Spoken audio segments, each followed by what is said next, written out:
बिस्मिल्लाहिर्रहमानिर्रहीम। अस्सलाम वालेकुम नाजरीन, मैं तो इसको किसी वली की करामत से कम नहीं समझता हूँ कि हाफिज साद रिजवी साहब की वैसे तो बहुत ज़्यादा हैं, लेकिन 7 पेशन गोइयाँ ऐसी हैं जो इस वक्त हू बहू सच साबित हो चुकी हैं 100%।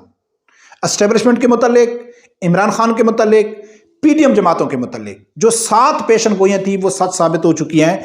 जो तुक्का होता है वो किसी एक बात पे लगता है, 2 पे लगता है, 3 पे लगता है, इससे ज़्यादा तुक्का नहीं लग सकता है।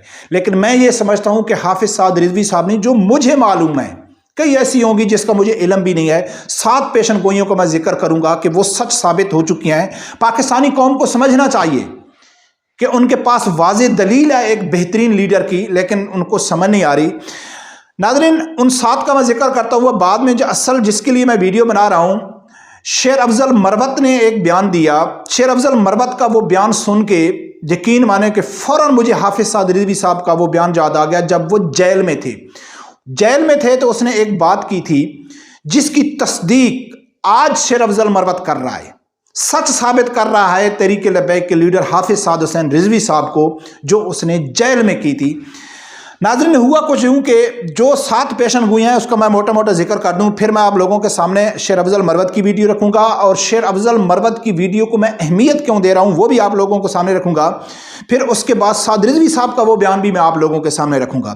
नाज़रीन, सबसे पहले जब इमरान खान का सैफर का बयानिया तूती बोल रहा था, उस टाइम जिस टाइम जोश में था इमरान खान, उस वक्त इमरान खान साद रिजवी साहब ने एक इंटरव्यू दिया था, साद रिजवी साहब उसको मुबशर लुकमान को। तो मुबशर लुकमान को इंटरव्यू के दौरान साद रिजवी साहब ने कहा था कि जो इमरान खान का मुस्तकबिल है ना वो तारीक है। तो उस टाइम मुबशर लुकमान ने कहा था आप कैसे कह सकते हैं, यानी कि उस टाइम कोई सोच भी नहीं सकता था कि इमरान खान के साथ ये हशर होगा। तो साद रिजवी साहब ने बहुत पहले बता दिया था। नाज़रीन, उसके बाद ये भी साद रिजवी साहब ने कहा था कि ये पीडीएम के साथ मिल जाएगा, वो भी आज अल्हम्दुलिल्लाह मिल चुका है। जनरल फैज़ हमीद के मुतालिक हाफिज साद रिजवी साहब ने कहा था कि इमरान खान आपके गले पड़ेगा। जो आप कहते हैं ना कि इमरान खान मेरी जिद है, वो आपके गले पड़ेगा। 11 खिलाड़ियों के मुतालिक कहा था कि ये 11 खेल रहे हैं, 12वां बहुत जल्द इनके साथ मिल जाएगा, जो आज अल्हम्दुलिल्लाह मिल चुका है। फिर साद रिजवी साहब ने कहा था मुबशर लुकमान के प्रोग्राम में कि इसने अमेरिका को ललकारा है। मुबशर लुकमान कह रहा था तो साद रिजवी साहब कहता है कि नहीं, अमेरिका को ललकारना ऐसे नहीं होता है, बल्कि अमेरिका को उसने जो वक्त था ललकारने का उस वक्त नहीं ललकार था। अब तो वो एम्बेसियों में जाके माफ़ी मांग रहा है, जिसकी तस्दीक सिराजुल हक भी कर चुके हैं। फवाद चौधरी खुद कह चुके हैं कि मैं 5 बार अमेरिका एम्बेसी में गया, और अमेरिका मुखालिफ बयानियाँ तो अभी कल ही पीटीआई हुकूमत ने कहा है अमेरिका को कि भाई जो धांधली है उसके ऊपर अपना फ़र्ज़ निभाओ। तो यानी कि वो भी साद रिजवी साहब ने सबसे पहले कहा था कि इसने जो अमेरिका का नाम निकाला है मुंह से, ये सिर्फ फ्रॉड है, असल में ये अमेरिका के साथ मिला हुआ है। ये भी साद रिजवी साहब ने कहा था।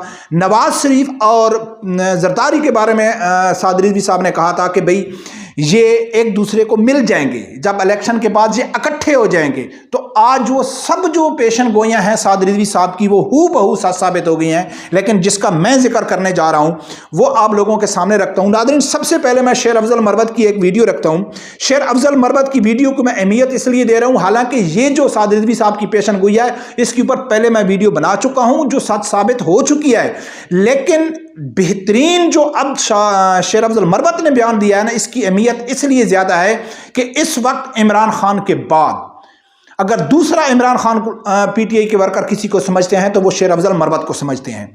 जो दूसरे हैं, बैरिस्टर गौहर अली खान दी गया या दूसरे जितने भी हैं, अमाद अजहर हो गया, ये सब इनके खिलाफ तो पीटीआई के अंदर से कैंपेन चल रही है कि इनको ओहदों से हटाना चाहिए।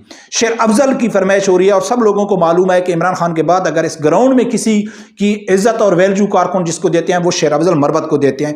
तो इसके बयान को इमरान खान का बयान ही समझना चाहिए। इसने एक बयान दिया, ये मैं आप लोगों के सामने रखता हूं। फिर उसके बाद हाफिज साद रिजवी साहब का बयान मैं आप लोगों के सामने रखूंगा। फिर देखना कि हाफिज साद रिजवी साहब जेल में थे तो उंगली उठा के उसने क्या कहा था, जिसकी आज तस्दीक शेर अफजल मरवत कर रहा है। पाकिस्तान तहरीक इंसाफ की जो क़यादत थी बशमूल मैं खुद, हम ये ओपिनियन रखते हैं कि फैज़ हमीद ने जो है वो مکمل ساتھ دیا تھا باجوہ کا، اور انہوں نے پاکستان تحریک انصاف کے پیٹ میں خنجر گھونپا ہے. جو جتنا نقصان باجوہ نے دیا ہے اس سے کئی بڑھ کے نقصان پاکستان تحریک انصاف کو فیض حمید نے دیا ہے. اور کسی وقت جب خان صاحب سے اجازت ملے گی تو اور بہت ساری چیزیں ہیں جو ان کے ساتھ شیئر ہو سکتی ہے. آئے کہ یہ ہمیں معلوم تھا کہ جنرل فیض حمید نے پورا ساتھ دیا جنرل باجوہ کا، اور جو چرا گھونپا ہے یعنی کہ عمران خان کے پیٹھ میں جنرل فیض حمید نے، وہ تو باجوہ نے بھی نہیں کیا. باجوہ سے بڑھ کر جنرل فیض حمید نے عمران خان کو نقصان دیا ہے. یعنی کہ اس ٹائم پوری جی پی ٹی آئی ہے وہ جنرل فیض حمید کے پیچھے لگ گئی ہے، کیونکہ خاص کر حالیہ جو بیان آیا ہے مولانا فضل الرحمان کا کہ اس نے کہا ہے کہ جنرل فیض حمید اور باجوہ نے مل کے ہمارے ساتھ آپ کی حکومت گرائی ہے، کوئی امریکہ کا سازش نہیں تھا، جس کی وجہ سے اب شیر افضل مروت کہہ رہا ہے کہ یہ جو اصل غدار تھا وہ جنرل فیض حمید تھا. اور کون کہہ رہا ہے؟ پی ٹی آئی والے کہہ رہے ہیں. لیکن جب سعد رضوی صاحب جیل میں تھے، سعد رضوی صاحب جیل میں تھے تو اس ٹائم عمران خان کی سفارشیں جو لوگ لے کے جاتے تھے، ٹھیک ہے نا، عمران خان کی سفارشیں لے کے جاتے تھے اور بڑے پریشر ڈالتے تھے سعد رضوی صاحب کے اوپر.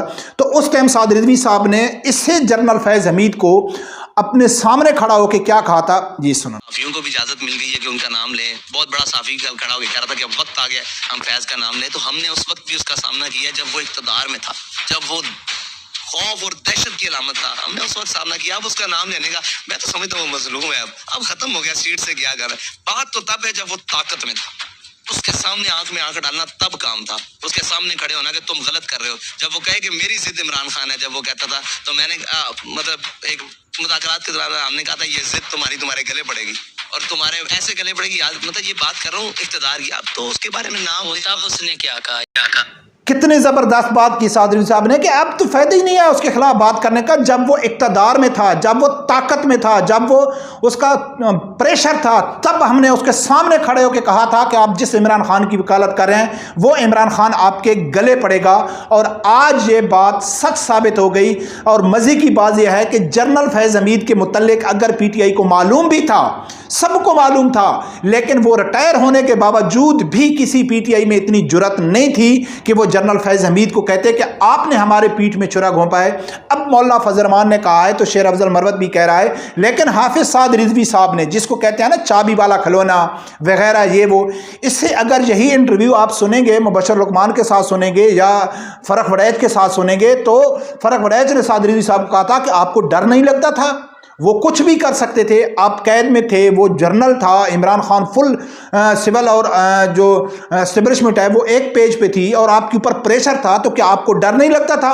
خدا کی قسم ہے سعد رضوی صاحب نے کہا ایز اے بشریت ڈر لگتا تھا، لیکن سوچے تھے کہ جب ہم دین کے لیے نکلے ہیں تو ڈرنے کی کیا بات ہے. تو اس وقت جنرل فیض حمید کو کہا تھا آج اسٹیبلشمنٹ کو بھی سوچنا چاہیے. آج اس جنرل فیض حمید وہ ساری باتیں یاد کرتا ہوگا جو سعد رضوی صاحب نے اس کو جیل میں کہی تھیں یا کسی مذاکرات میں کہی تھیں کہ آپ جس کے لیے میرے اوپر پریشر ڈال رہے ہیں وہ آپ کے گلے میں پڑے گا، اور وہ اب اس کے گلے میں پڑ چکا ہے. تو ناظرین یہ 8-10 پیشن گوئیاں نا، یہ تکا نہیں لگتا ہے کہ تکا لگ گیا. جتنی باتیں بھی سعد رضوی صاحب کر رہا ہے وہ سب سچ ثابت ہو رہی ہیں. تو اس ٹائم یقیناً اگر پاکستان میں کوئی واحد لیڈر ہے، پاکستان کی کوئی واحد سیاسی جماعت ہے جو اس ٹائم اپنے نظریات کے ساتھ ڈٹ کے کھڑی ہے تو وہ صرف تحریک لبیک ہے. باقی سب اپنے مفاد کی سیاست کر رہے ہیں. سب گلے شکوے ختم ہو کے پیپل پارٹی، نون لیگ، جماعت اسلامی، مولانا فضل الرحمان ہو گیا، عمران خان ہو گیا، فل تنقید ہو رہی ہے عمران خان کے اوپر، پھر بھی وہ مولانا فضل الرحمان کے چرنوں میں گرا ہوا ہے. تو اب میرا خیال ہے قوم کو سمجھ آ رہی ہے اور ان کو سمجھنا چاہیے کہ حقیقی معنی میں پاکستان کا لیڈر کون ہو سکتا ہے، اور وہ ہو سکتا ہے حافظ سعد رضوی صاحب. رب پروردگار سے یہی دعا ہے اللہ تعالیٰ میرے سمیت ہر آدمی کو حق سچ سننے کی اور اس کے ساتھ کھڑے ہونے کی توفیق عطا فرمائے. اللہ